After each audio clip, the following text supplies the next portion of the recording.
Et bonjour à tout le monde, j'espère que vous avez la forme parce que cette semaine on a travaillé dans l'immeuble et dans les rénovations, mais on a également travaillé avec nos têtes. C'est-à-dire que vous avez été nombreux à nous faire un retour sur une demande de notre façon de penser sur l'investissement, de nos habitudes, de ce qu'on faisait, de comment on le faisait. Donc on vous a préparé un épisode qui retrace ce qu'on a avancé sur cette semaine en travaux, mais également sur la partie investissement, avec un cas concret d'une visite qu'on a faite cette semaine et de comment on étudie le projet et comment on peut le transformer en projet rentable alors qu'à la base c'était pas le cas.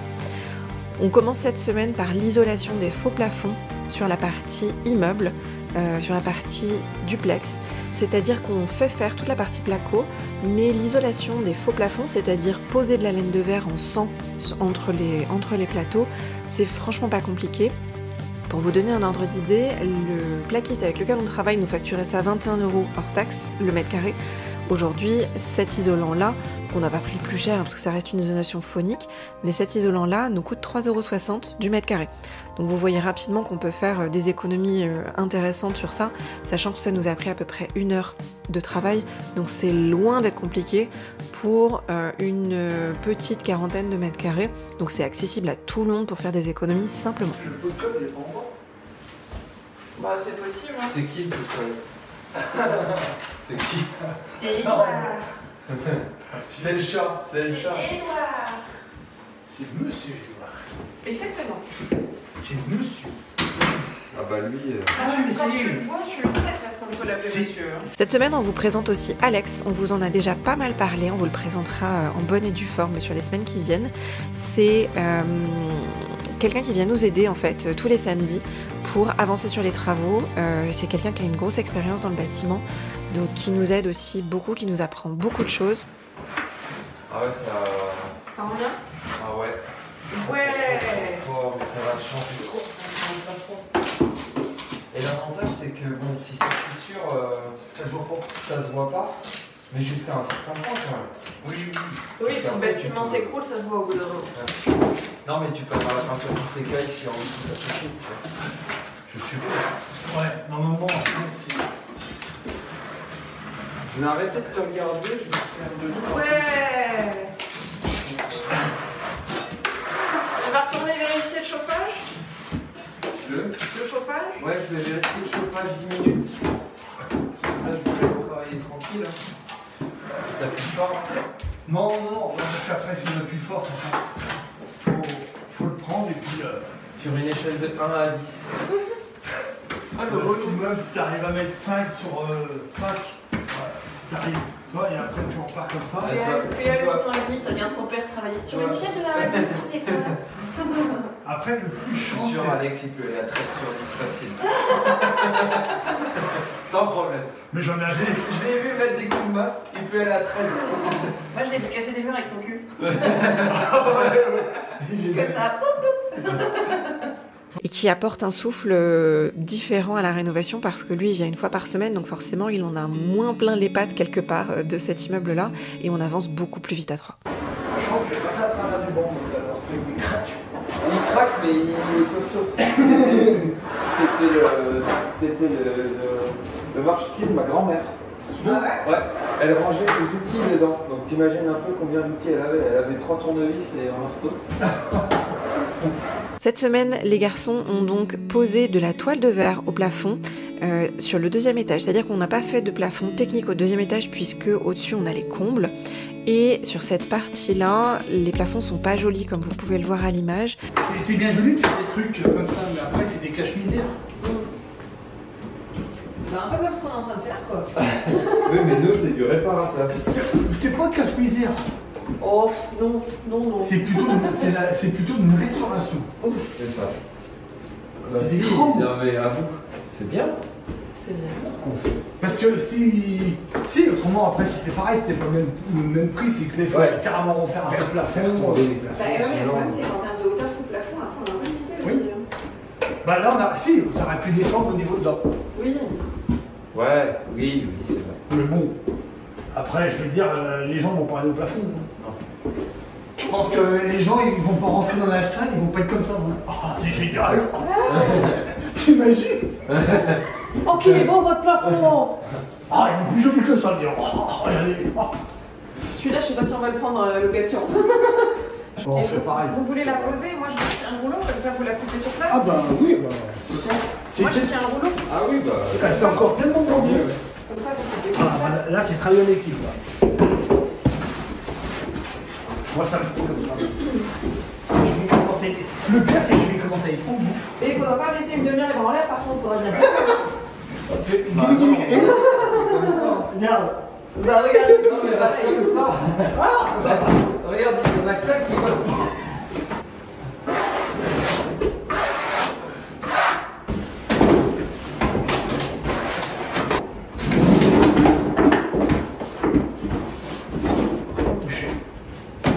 On va pas tarder à te libérer.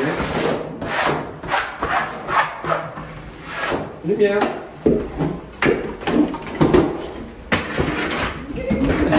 J'ai envie de lui faire, mais je m'en Descends. Là, vous arrivez tous les deux vers moi. Descends. Descends un peu ton rouleau. Descends ton rouleau.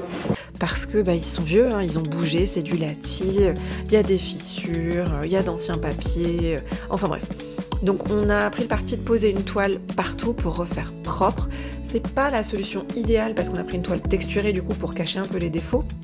C'est pas l'idéal, mais franchement c'est la solution la plus rapide et la plus simple pour avoir un rendu qui soit propre plutôt que de reprendre tous les plafonds. Et étant donné qu'on est sur un lati, dans tous les cas, c'est quelque chose qui aurait fini par bouger. On vous montre l'avancée un petit peu du duplex. Bienvenue dans le duplex. Déjà, première chose, Porte d'entrée avec porte film solaire. d'entrée, film solaire, donc comme la dernière fois. C'est-à-dire que quand la lumière est à l'extérieur et non pas à l'intérieur, eh bien on ne voit que moi et non pas la personne qui est susnommée. Ok. Donc voilà la partie duplex, Oui. sachant que là du coup il manque une cloison ici que les plaquistes n'ont pas fait tout simplement parce qu'après ils n'arrivent plus à passer avec les plaques. C'est C'est plus simple en un sens. Quoi. Ouais, c'est plus simple. Donc l'idée c'est que les plaquistes sont arrivés. Là vous regardez la vidéo du coup.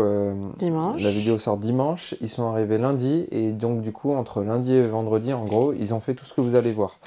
Donc c'est-à-dire raillage, lainage, périphérique, les cloisons intérieures et ils ont mis une première peau. Ce qu'on appelle une première peau en fait c'est du coup un placo sur certaines cloisons d'un seul côté. Donc il manque juste la cloison qui vient ici et qui vient délimiter, parce que cette partie-là est indépendante de cette partie-là et c'est une chambre. Mais on a un couloir qui dessert ici. Donc le couloir va arriver à peu près jusque là, on va dire. Et donc là, on aura un couloir d'entrée qui passera donc proche de la cage d'escalier pour arriver dans la pièce de vie. Dans la pièce de vie. Et donc là-bas, au fond, on aura coin canapé. Canapé. Au milieu, on va dire coin salle à manger. Et là, sur tout le linéaire, la cuisine. Cuisine linéaire, il y a un retour, je crois, non? Non, il n'y a pas de retour. Il n'y a pas de retour? Non, regarde la largeur de la fenêtre, il n'y a pas trop la place d'avoir un Donc il retour. n'y a pas de retour, donc des questions de 60 qui viennent ici tout le long en fait. Donc ça va faire vraiment un gros bloc. Ici, il y aura une table à manger du coup? Ouais. Et la partie salon dans le fond. Donc ça va être plutôt cool parce que ça va faire une grande cuisine, une grande pièce de vie. Et même là, quand on a lainé les plafonds, on est sur la rue, là, donc on est en village. Ouais. Et en fait, il y a encore les décorations de Noël. Et du coup, c'était plutôt cool. Ça fait une lumière qui est plutôt chaleureuse, en fait, Oui. qui est agréable. Clairement. Même nous, on se disait qu'on était pas mal ici. À chaque fois qu'on fait un appartement, on se dit qu'on est pas mal et qu'on aimerait bien y vivre, en fait. C'est bon signe, ça veut dire qu'on aime ce qu'on fait. Ouais. Là, pour vous représenter un petit peu, chaque plateau fait 45 mètres carrés, 45 x 2, 90. Hors laine, mais Ouais. bon, on est à peu de choses près. On va terminer à 84, je crois, mètres carrés. À 3 mètres carrés près, on y est par étage.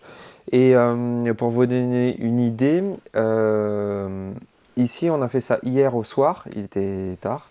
Le lainage C'était du 20 plafond, heures, là. 19h, 20h, 19h. Et on a fait le lainage ici à peu près en 1 heure.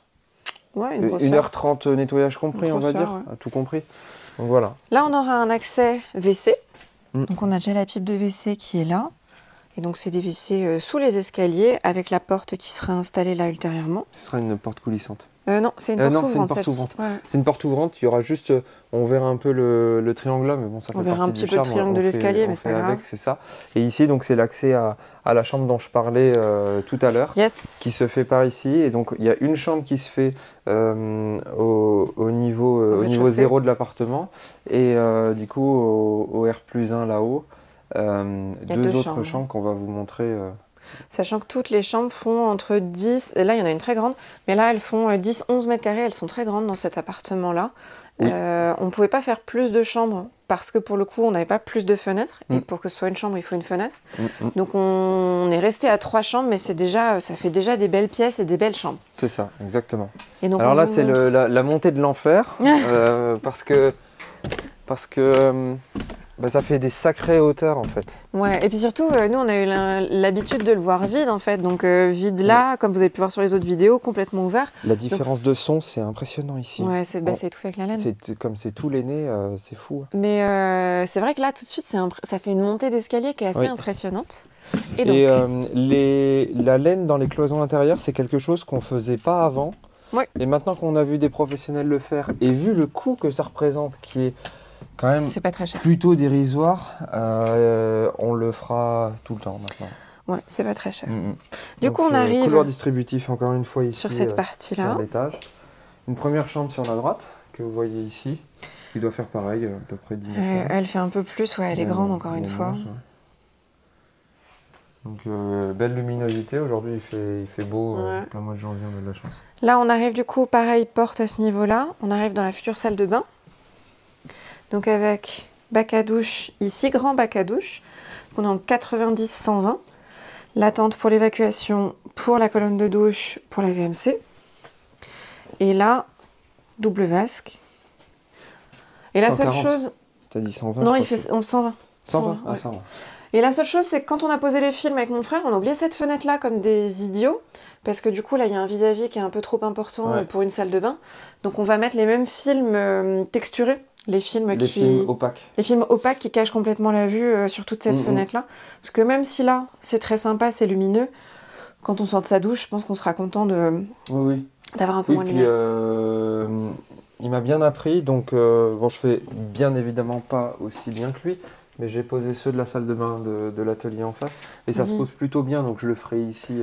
Après, à savoir aussi que là, on les a posés dans un bâtiment qui est non chauffé en mois de décembre ou de janvier. Ça reste de la colle, donc plus c'est froid et plus le matériau devient cassant, donc c'est pas les meilleures conditions non plus. Non.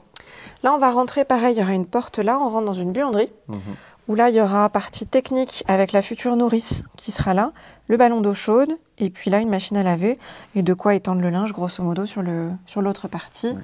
Et pareil, attendre pour la VMC, trappe VMC, et trappe VMC pour passer dans les combles. Et ici, la dernière chambre, qui est en fait la chambre principale. À notre sens, en tout cas. À notre sens, parce qu'on est sur 15 mètres carrés. Ouais, elle fait quasi 15 mètres carrés, celle-ci, elle est très grande. C'est très grand, c'est très lumineux. Pourtant, exposé nord, très lumineux. Et surtout, c'est la plus belle vue de tous les lots qu'on a, clairement, parce qu'on a une vue sur les hauteurs. Parce que c'est dégagé, parce que du coup on voit l'atelier maintenant qui est tout mignon, qui est tout refait. Donc bon, il reste le bâtiment là qui est moche, mais malheureusement on peut pas changer les bâtiments des voisins. Donc, mais on a une vue sur les collines là au fond, qui est plutôt sympa, qui est plutôt agréable, qui est très douce, et avec un vis-à-vis égal à 0 quoi. Parce que là, c'est la salle de bain de l'atelier, donc elle a un film opaque, donc elle ne voit pas à travers.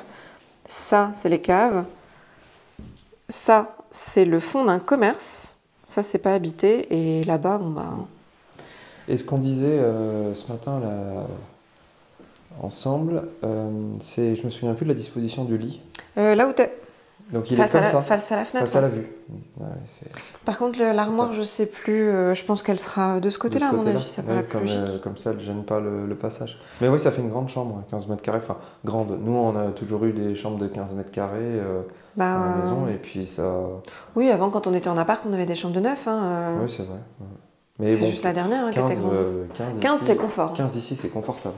Mais du coup, là, les plaques... Donc l'électricien vient lundi matin pour tirer toute la partie élec partout. Oui. Et la suite, c'est que les plaquistes du coup feront la deuxième peau, donc la deuxième cloison.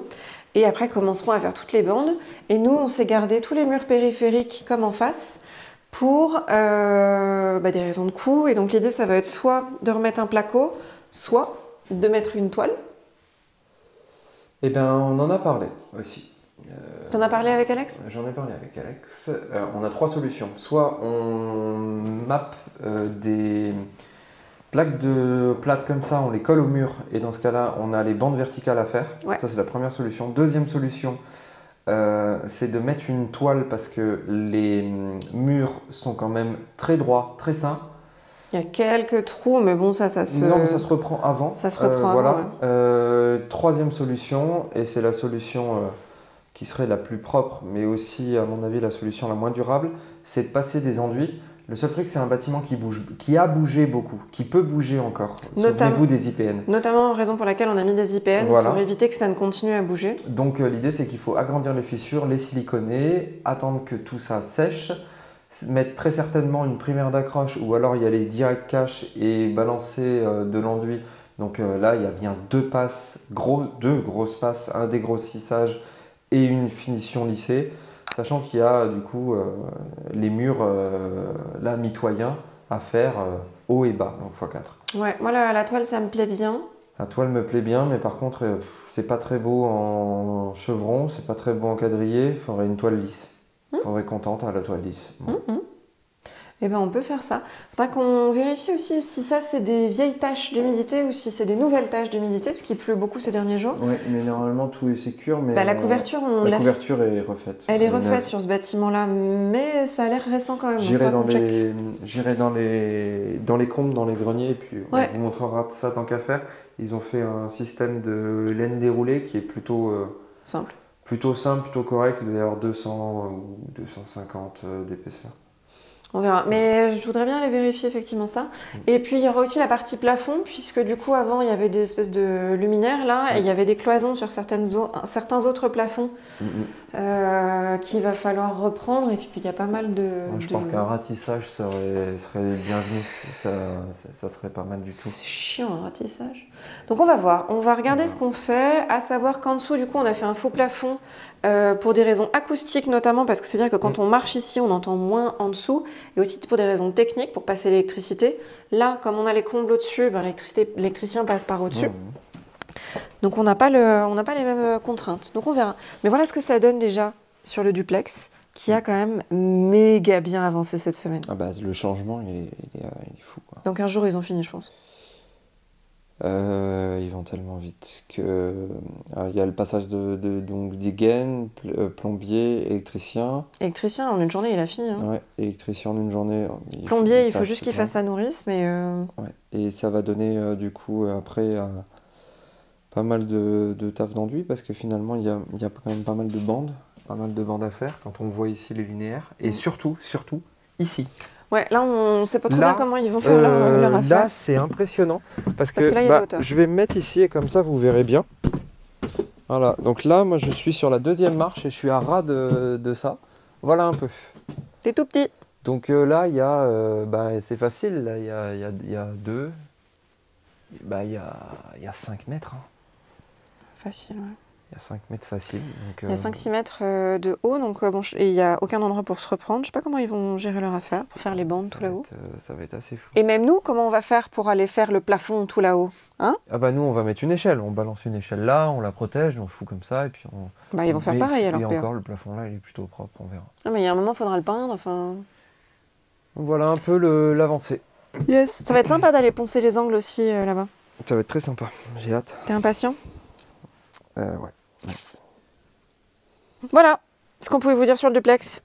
J'en profite aussi pour vous poser une question, parce que on a souvent des commentaires très intéressants. Là, sur la porte du duplex, c'est une porte qui est neuve et on a un système de gâche semi-automatique, je crois que ça s'appelle.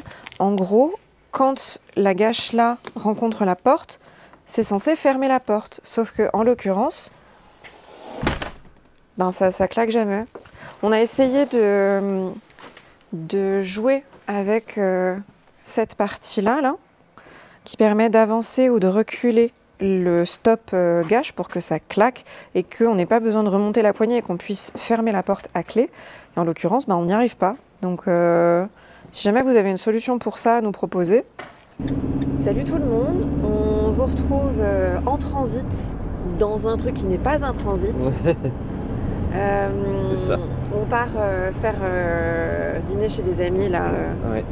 Qui ont d'ailleurs un petit chiot. Donc peut-être que vous aurez des images du petit chiot. On verra. Peut-être. On voulait vous faire un petit point rapide. Parce que vous avez été nombreux en fait à nous faire des retours sur l'investissement immobilier, ce qui pourrait vous intéresser. Alors nous, on ne fait pas que de l'investissement immobilier, on fait un peu d'investissement au sens large.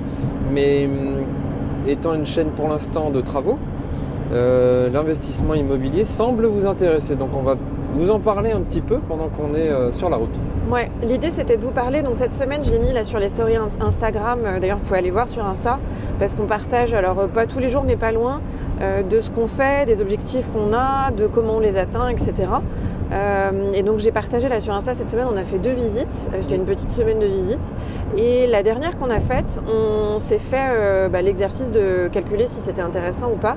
Et on voulait le refaire avec vous pour vous montrer un peu aussi comment on fait. Et que vous puissiez nous faire vos retours aussi, s'il y a des choses qu'on a oubliées, s'il y a des choses qui ne vous semblent pas pertinentes, et ainsi de suite. C'est ça. Donc là, dans les grandes lignes, on a visité un projet qui est détenu par un marchand de biens aujourd'hui, qui est à la vente depuis longtemps. 2 ans. L'agent IMO nous dit 2 ans. Moi, je pense que ça fait plus.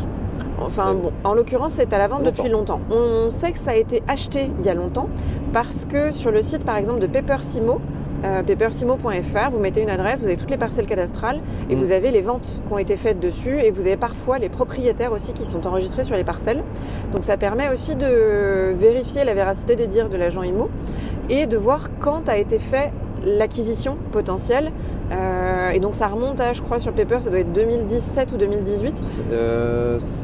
Oui, ça doit être à peu près ça. Vous avez un autre site qui s'appelle DVF qui recense en fait toutes les données de valeur foncière, de vente foncière, DVF. Yes. Et en fait, voilà. Mais en fait, ça reprend, Papersimo reprend... c'est les mêmes données.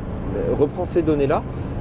Mais surtout, il y a un historique qui est, je trouve, plus important et le site de manière globale est quand même mieux fait que DVF. Papersimo, c'est quand même plus agréable à vivre que DVF et l'antériorité est plus importante sur Papers. Et en l'occurrence, ce sont les ventes enregistrées par les notaires. Donc ce sont les vrais chiffres. C'est pas comme Meilleurs Agents, Se Loger, toutes les estimations au prix mètre carré qu'on peut trouver. Là, ce sont les vrais chiffres des vraies parcelles dans la rue qui vous intéresse, dans le quartier qui vous intéresse, et ainsi de suite. La seule chose qu'on n'a pas, c'est l'état des biens au moment de la vente. Donc si c'est une ruine ou si c'est un truc tout neuf. Ça, on ne sait pas. Mais bon. Donc là, on a pu voir effectivement que ça a été acheté, je crois, en 2019 ou non, 2021. Acheté il y a quelques années.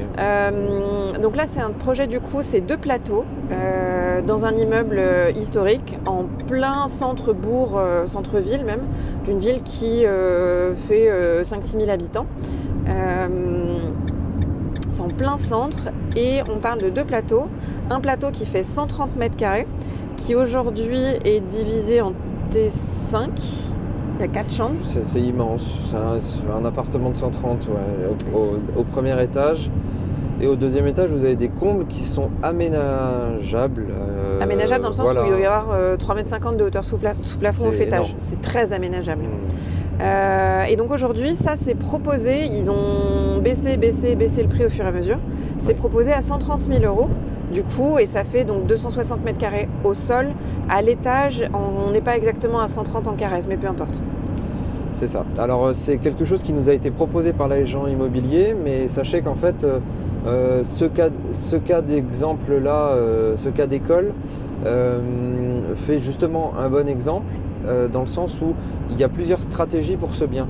Et tout dépend en fait ce que vous souhaitez faire en termes d'investissement immobilier. Donc ça peut être très bien faire du locatif pour vous assurer une rente à l'avenir, ça peut être un projet d'achat-revente, ce qu'on appelle du marchand de biens, donc en catégorie professionnelle, et ça peut être donc de la location, qu'elle soit meublée, qu'elle soit nue, qu'elle soit en courte durée, qu'elle soit en moyenne durée, et puis il y a tout un tas de choses on a étudié possibles, ou en résidence principale. Oui, en résidence principale. On a étudié plusieurs possibilités. Est-ce que c'est un projet d'achat-revente, donc de marchand de biens, achat, potentiellement division, rénovation, revente, ou est-ce que c'est un projet de rénovation et de mise en location pour faire des rentes? Et on l'a étudié aussi sous différents aspects. Est-ce qu'on garde un appartement ou un logement par plateau, ou est-ce qu'on en fait plusieurs? Parce que sur 130 mètres carrés, on peut aussi s'arranger pour faire plusieurs logements en fonction de comment c'est fichu. On peut rediviser et mettre des compteurs divisionnaires par la suite et tout reprendre en fait sur un plan de division qui n'existait pas auparavant. Yes. Et donc là par exemple, comme on a déjà pas mal de devis, on a déjà fait pas mal de devis, que ce soit en placo, en électricité ou en plomberie, on a des ordres de grandeur. Ils vont plus vite. On a des ordres de grandeur par type de pièce. Nous par exemple, une salle de bain, on va compter 3 000 €. 3 000 €, ça veut dire que nous on fait la pose de carrelage et les peintures grosso modo, mais on fait faire placo, la partie technique électrique, la partie technique plomberie, mais par contre on fournit les sanitaires, donc c'est-à-dire le bac à douche, le meuble vasque et les toilettes et le ballon d'eau chaude. C'est nous qui peignons, c'est nous qui carrelons, c'est nous qui faisons le sol, qui faisons tous les joints silicone nécessaires à l'étanchéité. Oui. Voilà, mais la base est fournie en fait par notre équipe d'artisans. Donc on compte 3 000 € à peu près pour une salle de bain en règle générale. Pour une cuisine, nous on va compter 5 000.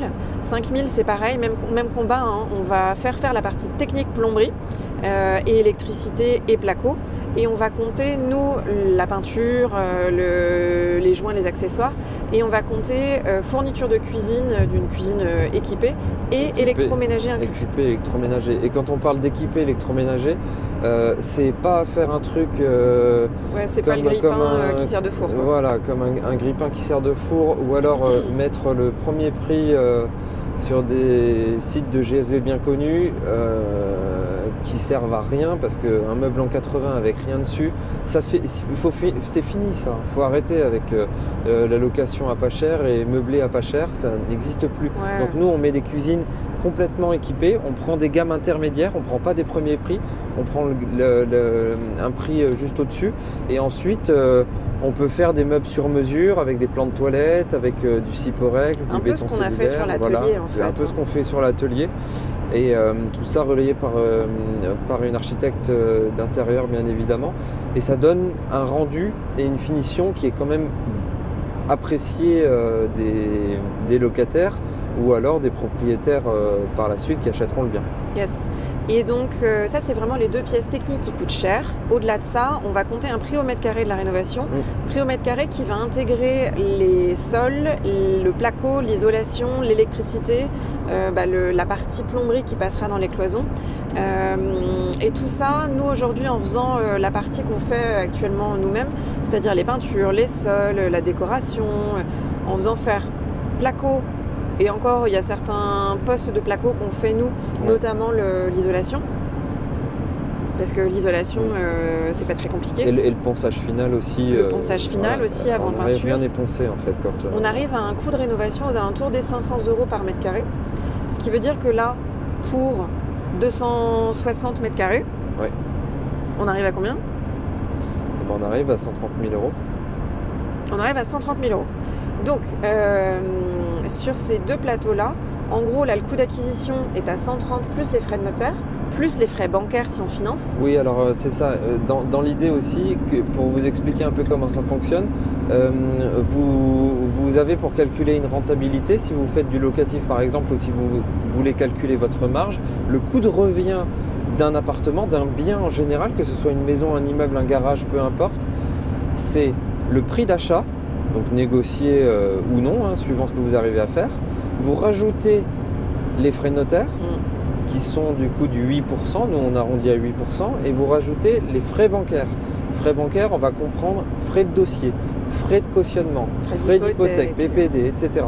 Donc on va avoir un coût global qui est aux alentours des 1,1.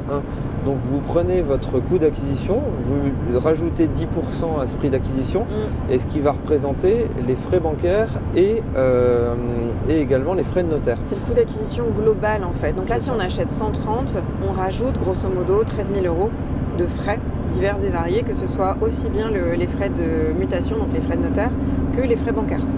Ça vous donne votre base d'acquisition sur laquelle vous allez déclencher en fait soit un achat, une vente en fait par la suite, et ça va faire un achat-revente, soit du locatif. Et dans ce cas-là, par rapport au locatif, eh bien, vous avez votre enveloppe globale d'acquisition hors travaux, donc il faut rajouter vos travaux si vous en avez. Et après, à comparer par rapport au loyer que vous allez rentrer et aux mensualités de prêt que vous allez avoir. Yes. Donc là, du coup, on arrive sur 145 000 € de coût d'acquisition global, plus 130 000 € de travaux, grosso modo. Et ça comprend pour le coup les cuisines, les compteurs, ça comprend tout. Nous, aujourd'hui, à 500 € du mètre carré, on arrive à tout faire. Oui, on est... Mais parce qu'on met beaucoup la main à la pâte aussi. Beaucoup la main à la pâte. Peut-être que ça changera à l'avenir.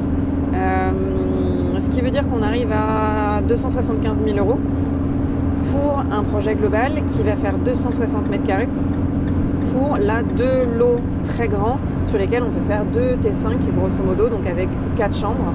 À l'étage, c'est fait différemment. On pourrait faire 3 chambres en haut et 4 chambres sur le plateau du dessous. Et là, ça veut dire qu'on est à peu de choses près, un petit peu au-dessus des 1 000 € du mètre carré pour un produit qui est fini, qui est neuf, parce que du coup on a des décennales pour le placo, pour l'électricité, pour la plomberie, tout l'électroménager est neuf, la VMC est neuve, le ballon d'eau chaude est neuf, les sols sont neufs, la totale. Ça c'est notre première option. Sur cette option-là, si on part sur un projet en marchand de biens, là où c'est placé, on n'arrive pas bien à savoir quel est le prix. On est en train d'en discuter avec l'agent IMO qui nous a présenté le bien, parce que ce qu'on voit à la vente sur cette taille-là, ça fait à peu près 1 000 € du mètre carré. Donc ça veut dire qu'on retomberait pile poil sur nos pattes, il n'y a pas de marge, c'est pas intéressant. Maintenant, vu là où c'est placé, vu la qualité des rénovations qu'on peut faire et sur les produits qui sont à la vente sur ces superficies-là, c'est des produits qui sont beaux mais qui sont à refaire pour le coup. Qui ne sont pas à l'état de plateau non plus, mais qui sont normaux, qui ont été rénovés il y a 15 ou 20 ans. Donc on est en train d'en discuter avec l'agent IMO. Une des solutions, c'est de négocier le prix d'achat pour trouver la marge. Parce que négocier les travaux, on est déjà très peu cher sur le coût des travaux, on en fait déjà beaucoup. Ça va être compliqué de trouver de la marge de ce côté-là. Une deuxième option, c'est de diviser. Donc c'est-à-dire par exemple le plateau, le premier plateau qui fait 130 mètres carrés, lui, en deux. On peut facilement le diviser en deux en faisant un 50 mètres carrés d'un côté et un 80 de l'autre. Donc en faisant un T2 et un T3 par exemple. Et là les prix ne sont pas les mêmes non plus. En termes de revente, parce que plus la superficie va être petite et plus les prix de revente vont être intéressants. Et on s'est aussi posé la question de la location. Donc pareil, on garde nos coûts de transformation qui sont les mêmes, nos coûts de rénovation, et par contre on regarde par rapport au loyer qu'on va pouvoir encaisser et on fait notre calcul en fonction de ça. C'est ça, exactement. Sachant que en ce moment, quand la vidéo est tournée là actuellement, on est en janvier 2025.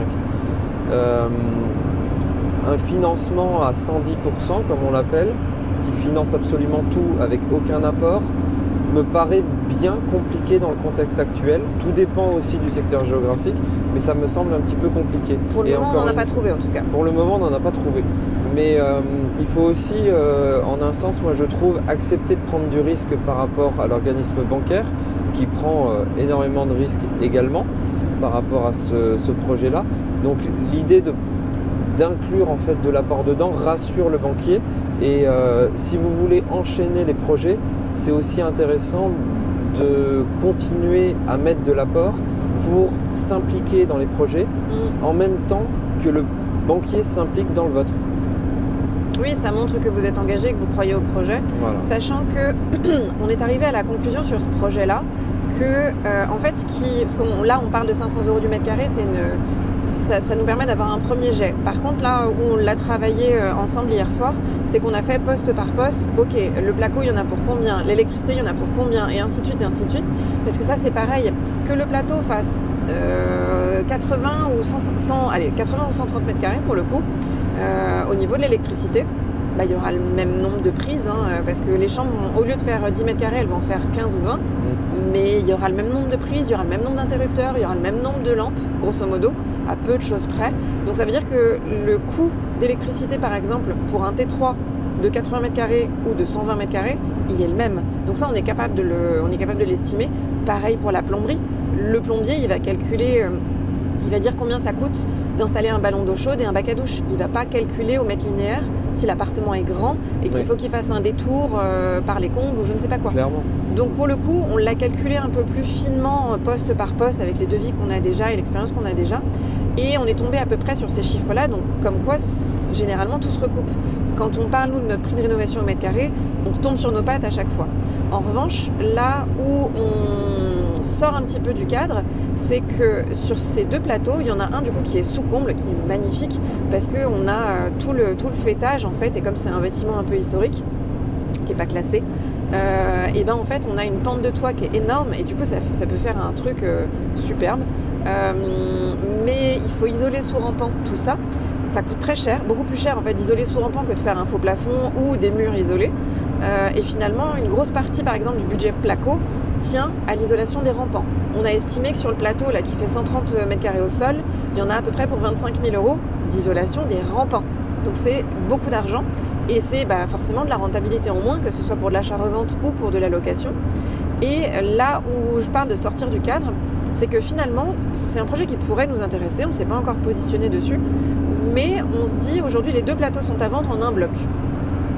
Nous, on pourrait être intéressés parce que c'est un projet patrimonial vu comme c'est placé, avec des beaux ensembles, ça peut faire un truc super, mais par contre les coûts de rénovation du dernier étage et des rampants, quelque part sont un peu bloquants. Soit on arrive à les négocier mais on est déjà assez bas en tarif, soit à ce moment-là on fait une proposition différente, c'est-à-dire qu'aujourd'hui c'est vendu en un seul morceau et nous on réfléchit à faire une proposition que sur le plateau du milieu, c'est-à-dire de couper un peu la poire en deux et de faire une proposition à la moitié du prix de ce que c'est aujourd'hui pour le plateau du milieu uniquement, ce qui veut dire qu'en termes de placo on n'aurait que les murs extérieurs à isoler, puisqu'au-dessus c'est destiné à être de l'habitation, donc de toute façon ce sera isolé un jour ou un autre, ce sera un local chauffé un jour ou un autre pour le DPE.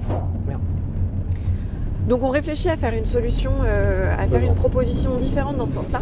Et si jamais on fait ça, on se retrouve à peu de choses près avec une acquisition à 75 000 €, tout frais compris. En termes de travaux, on avait compté 30 000 € hier soir. 30-35. Donc on se retrouve... C'est à peu près ça, oui. On se retrouve sur un plateau qui à ce moment-là fait 130 mètres carrés, dans lequel on a réussi à caser 2 appartements, un T2 et un T3, pour un coût global entre l'acquisition, les frais de notaire, les frais bancaires, les travaux de rénovation, donc une rénovation à neuf comme ce qu'on a pu faire dans l'atelier, on se retrouve sur un projet à 110 000 € pour 2 appartements, 130 mètres carrés au sol au total. Ce qui veut dire à peu de choses près un coût de revient du lot aux alentours des du coup 65 000 €. Non, 55 000 € pardon. Oui, 55. Donc, ce qui commence là du coup à être intéressant. Ce qui est intéressant, mais tout dépend effectivement tout dépend du marché et tout dépend en fait du prix au mètre carré que vous avez à la base, parce que oui. ça oui, peut là vite, c'est parce que c'est pas cher. Ça peut vite s'envoler au niveau du coût de la rénovation, comme on le sait très bien. Mais après, il faut voir aussi si le prix au mètre carré et puis l'attrait en fait du secteur vaut le coup en fait de faire ces travaux-là. Oui, oui. Mais là en l'occurrence, si on part sur un projet de 110 000 € pour 2 appartements, un T2 et un T3, un T2 de 50 mètres carrés, ça va se louer dans les 450 €, 500 € si on trouve un bon locataire, on va dire. Donc allez, 450 € par mois sur une estimation prudente. Et un T3 de 80 mètres carrés, c'est pareil, ça va se louer 650, 700. Donc allez, si on est très prudent, on fait 450 et 650, on arrive à 1100 € par mois pour un projet global à 110 000 €. Donc ça fait je vous fais un calcul mental. Ça fait du 13 000, voilà. Ça fait 13 000 à l'année, à la grosse. 13 000 à l'année pour 12 004. 110 000. Tu dis quoi? 12 002. Pourquoi? Bon, peu importe. Oui. À partir du moment... 12 002. Parce que 11 000... Enfin, 1100 x 12. 1100 x 12. Ouais. 1100 x 12. Bah, ça fait 11 000 plus 2200. 13 200. Coupe. Non, t'as dit 14, c'est ça? 13 000, bon allez, 13 200. 13 200 € à l'année de revenus locatifs hors charge pour un projet global à 110 000 €. On ne doit pas être loin des 11,5-12% de rentabilité, je pense. C'est ça. Donc ça devient très intéressant parce que ça veut dire qu'aujourd'hui, pour emprunter 100 000 € à la banque, c'est à peu près... 600-650 € par mois. Ça a baissé du coup avec les taux, c'est à peu près 600... Allez, à la louche, c'est à peu près 600 € par mois, assurance comprise. Ce qui veut dire qu'aujourd'hui, avec ce projet-là, on pourrait payer un crédit de 600 € par mois. Parce qu'on emprunterait 100, on mettrait 10% d'apport, donc 10 000. En gros, on emprunterait 100 000 €, on payerait à la banque 600 € de frais, de crédit par mois, et on encaisserait du coup 1100 € par mois de loyer. Exactement. Voilà, donc c'est comme ça qu'on fait des affaires rentables. On n'a pas encore avancé plus que ça là-dessus, puisqu'on attend des réponses sur d'autres projets aussi, et puis au bout d'un moment, on ne peut pas se dédoubler. Il faut choisir nos combats, mais en fait, en prenant un bien là qui traîne sur le marché depuis trop longtemps, parce qu'il y a beaucoup de travaux et que ça fait peur à beaucoup de gens, en y mettant un peu la main à la pâte, c'est-à-dire sur les peintures, les sols, comme on l'a dit, la démolition, ce qu'on fait aujourd'hui dans l'atelier et dans l'immeuble, on peut arriver à des revenus complémentaires qui sont plus qu'intéressants sur une opération. Et là, en plus, c'est un bien avec une super hauteur souple. Il y a 3 mètres et quelques de hauteur sous plafond. C'est un bien coup de cœur. C'est un bien coup de cœur. Pour le coup, même à la revente, là, pour le coup, moi, je pense qu'il faudrait le garder en patrimonial et le louer.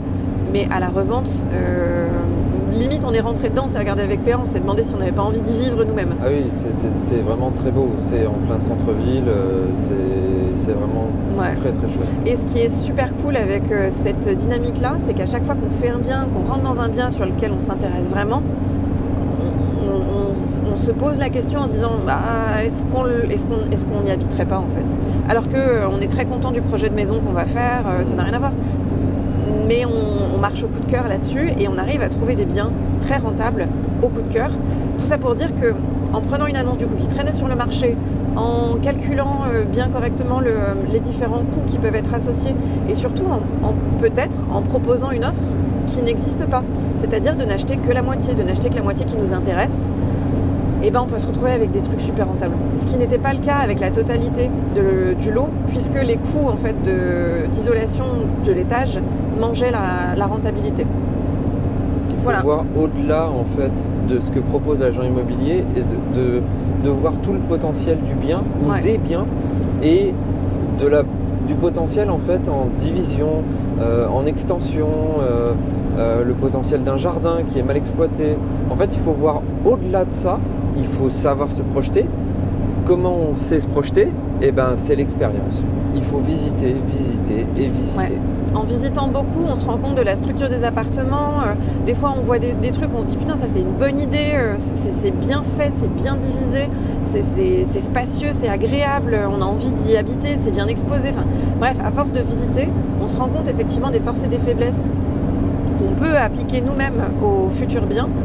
Et même si toutes les visites ne donnent pas lieu à la suite, c'est pas grave, on gagne en expérience et surtout, et ce n'est pas une perte de temps. C'est pas du tout une perte de temps. Mais l'inconnu fait peur, donc on se pose beaucoup de questions devant son écran en train de regarder les annonces. Ah oui, mais si c'était comme ci, comme ça. En fait, le mieux c'est de visiter pour se rendre compte vraiment de commencer à l'intérieur. Et justement, par rapport à cette donnée inconnue, en y allant, eh ben, on se rend compte qu'il y a des choses qu'on n'avait pas vues à la base devant son écran. Et on va rencontrer des personnes et on va se créer un réseau et on va échanger avec des personnes qui vont nous apporter en fait des données et de l'information qu'on n'avait pas à la base. Et surtout, là, l'exercice sur celui-ci, par exemple, c'était ok, le potentiel, on le voit tous, c'est beau, c'est bien placé, c'est grand.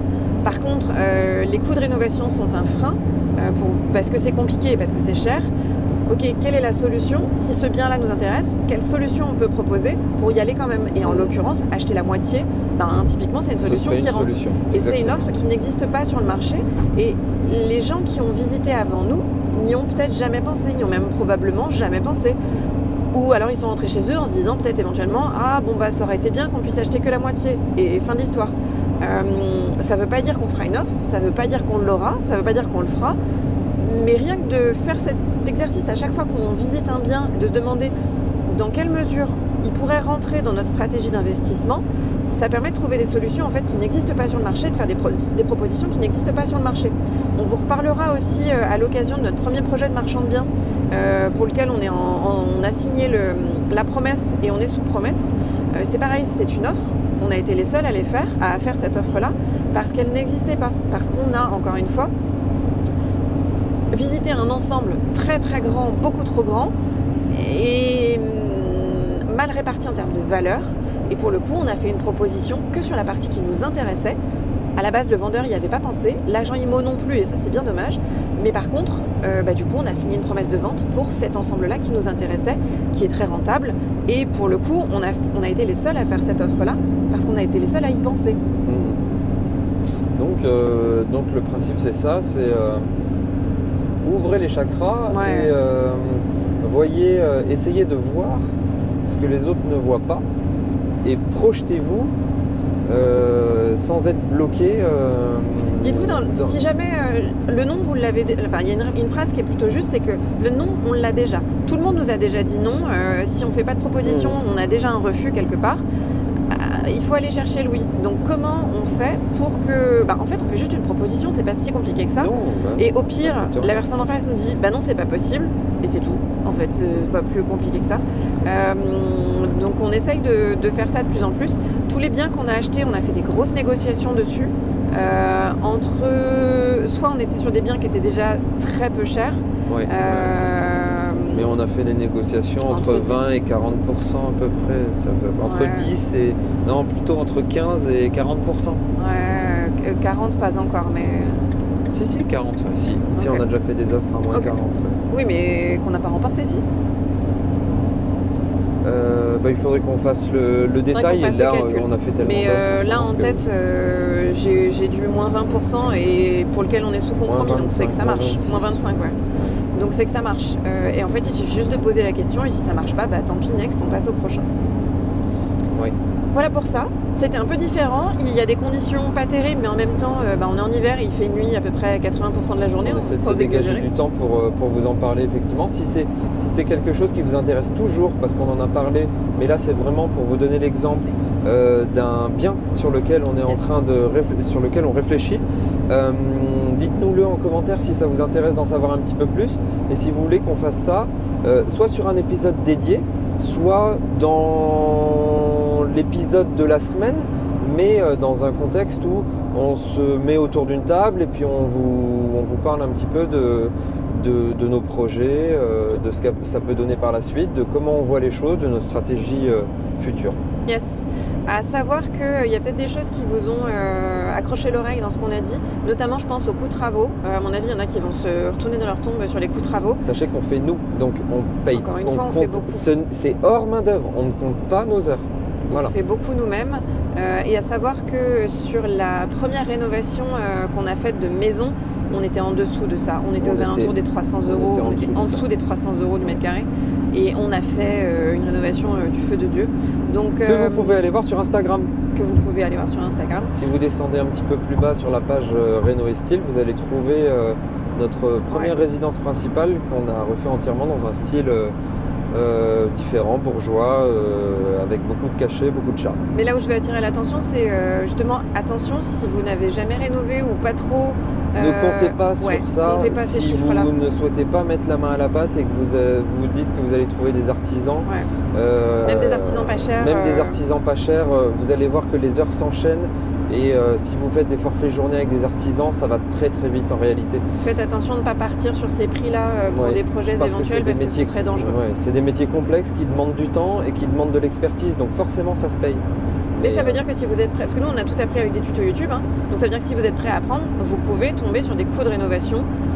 Alors là 500 € c'est quand on fait du neuf-neuf, c'est-à-dire qu'on a tout isolé, l'électro est neuf, on a refait les sols, vous pouvez faire le du rafraîchissement à 200 € le mètre carré sans problème. Un rafraîchissement à 200 € le mètre carré avec quelques reprises électriques, quelques reprises de plomberie, c'est largement faisable. À vous de faire vos devoirs aussi là-dessus. Et puis on espère que vous avez apprécié cette espèce de nouveau format. Ouais. On a hâte de vous en parler un petit peu plus, si ça vous intéresse toujours, parce que nous on fait ça aussi pour partager des choses et pour que ça vous intéresse, parce qu'on est dans le divertissement et on va pas vous dire qu'on va vous former sur ça, c'est pas le but, mais en tout cas si c'est des données et des informations, des éléments qui vous intéressent, eh bien faites-le nous savoir. Ouais. Mais sachez que nous, ça nous anime. On en a parlé jusqu'à minuit, je crois, hier soir. Même dans le lit, lumière éteinte, on continue à faire nos petits calculs. Enfin, c'est vraiment dès qu'on est tombé dedans, c'est des sujets qui nous intéressent. Et là, le fait sur ce projet-là en particulier, par exemple, c'est vraiment un bâtiment patrimonial. C'est beau. Il y a des vieux parquets, il y a 3 mètres de hauteur sous plafond, il y a des grandes ouvertures. C'est vraiment un projet qui peut être super valorisant, en fait, même pour nous à faire. Plutôt que de faire, alors sans rechigner, mais plutôt que de faire sur un immeuble comme on est en train de le faire aujourd'hui, un immeuble plus classique avec des pièces plus petites, une hauteur sous plafond plus classique, enfin tout plus normal. Là, de faire du beau, ce serait quand même cool aussi. Exactement. Donc voilà ce qu'on pouvait en dire. Si on continue comme ça, vous voyez bien qu'il nous reste 80 km de route, donc on peut encore en parler pendant 80 km, donc on va vous laisser tranquille, sinon la vidéo elle fait 2 heures. Merci de nous avoir suivis, à la semaine prochaine. À la semaine prochaine. Salut.